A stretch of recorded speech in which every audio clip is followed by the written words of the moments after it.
this. I think I need a new signpost. Man, talk about a guilt trip. She feeds me food and then she won't let me leave until I promise her a new signpost. It's embarrassing. My daughter's a woodworker. She cracks me up. And of course, I can't have her being embarrassed of her address signpost. So for her new one, I'm going to be keeping the same height, but making it slightly larger. Which means my options were to either use a 6x6 post or to essentially make a hollow box that looks like a 6x6. And that's the route that I went with. So I'm making this entire post from some 1x material. And the first thing that I did was cut them down to size, then start joining them together to look like a post. On this entire build, I pre-drilled with a countersink bit first and then came back with some screws. Instead of placing the cross arm piece that will actually extend out and hold the sign on top of these boards, I'm actually going to be embedding it between a top and bottom piece. So I'm using a scrap 1x board to act as a spacer so that I know exactly where I need to place this bottom piece to complete the post. Also, throughout the entire build, I'm using exterior rated glue because this is going to, of course, live outside. After securing this bottom portion of the post, then I can remove that scrap, flip it over, and do the exact same process to the other side. I next used my crosscut sled to cut the arms to length. I first cross-cut it, but then I used the very handy feature of moving the fence to an angle and then cut off what will be the front as well as the back portion at an angle just to give it some kind of visual appeal. And you can see that by using a scrap as the spacer before allows these arms to slip right into place. When throwing on this first piece, I used this tape measure to set it into place. But then I flipped it over, and in order to get the second arm to line up exactly on the same plane as that first arm, I clamped a right angle jig into place so that I could have something to butt the second piece up to. In order for this to work, you just need to make sure that whatever you clamp into place is flush up against the back of that first piece. With those in place, I could then cut pieces to length to start completing the box shape of both the front and the back of the arm. And just to give it a cleaner look at the end, I went ahead and filled in all of my screw holes. I'm using some white caulking just because, well, I couldn't find my wood filler. All right, moving on to my favorite part of the build, making the corbel. The corbel is a right angle gusset that will support the arm. The post is actually very light since it's hollow, but it's more for adding aesthetics than strength. I first made a template using some cardboard and a compass. To make the corbel, I'm using a small section of 4x4 that I had in my lumber rack.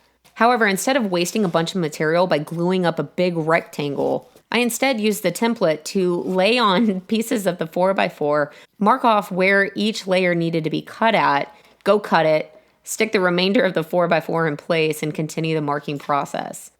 I'm utilizing my super jaws to glue up all of these pieces at once. And I did use a bar clamp on the outside section just to make sure that it bonded good. After letting that dry, I once again set my template in place, making sure that it was situated in the correct orientation because one side is longer than the other. Then I traced it out and cut it out on the bandsaw. And there we are. I used my spindle sander to clean up that concave surface and then used my ROS sander to clean up the outsides.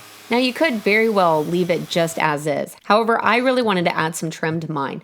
I debated for a while on the best approach to add some trim to that curve and ended up using my template to trace out that curve. Took it to my bandsaw and really took my time cutting it out. Then I put it in place on the corbel, then used my pencil to trace the underside arch.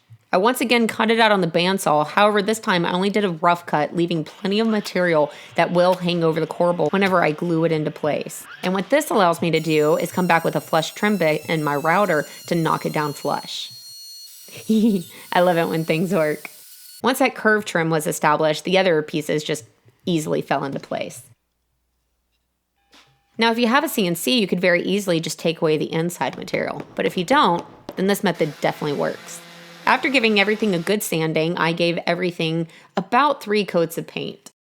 Alrighty, moving on to the actual sign of the signpost. I wanted the letters to be white and the background to be black. I started off painting my wood black and then masking it off with some painter's tape. To carve in the actual numbers, I'm going to be using a pretty cool system called the Interlocked Sign Makers templates that Rockler produces. It is just as it sounds. It is essentially a system of interlocking stencils that allow you to use your hand router to carve in letters or numbers that look professional. I'm just going to be using a fake address for the sake of the video. The stencils very easily all snap together. Then once I position them on my piece of wood, I use some more painter's tape to hold it down. I installed a guide bushing on my router that fits perfectly with these stencils. That guide bushing will be inserted into the stencil. I'll plunge my router bit into the wood and then follow the stencil around. And of course with the Triton routers, it can either be a fixed base or a plunge base. So I would start off with the bit high and then plunge it into my material. And I only made mine go about 1/4 inch deep. Another cool thing about these stencils is they have a 2-part system for any numbers or letters that have an inside portion to them that needs to be kept, such as the number 4. So you make your first pass with stencil A of the number 4, then you can swap it out with portion B. The interlocking feature keeps your exact spacing for you to be able to come back with your second pass and complete the number or letter. I thought that was pretty cool. After getting the numbers carved in, I once again used that template just to help me draw an ellipse sort of shape. I originally thought about cutting it smaller, but keeping it larger will mean more weight. And of course, with it being hung from the extended arm, that will only be a good thing. I utilized my bandsaw to cut it out, and then I used my belt sander to just refine the shape of it a little bit. Now this is a fake one, so I only carved the numbers in on one side, but for the real one, I did etch the numbers in on both sides so it can be seen from either direction. Next, I came back and used a round over bit in my work center router table to round over those edges. And it was at this point that I gave up on the painter's tape. So instead of trying to keep things neat, I ended up painting those numbers and just getting white paint everywhere, then coming back with a foam brush and black to touch them up. All right, Homestretch, final details. I made a very simple top cap, which I attached some scraps to on the underside. And I made sure that these were centered so that I could plug it into the post and then attach it from the outside. Then just to razzle-dazzle it up a little bit more, I added some trim right underneath the top cap. I clamped the corbel in place and attached it using a few screws. I added some hooks to the sign, bringing in my shop stool for assistance, and then also added some hooks to the post itself. Last thing was to attach it using some chain and then install it over at my folks.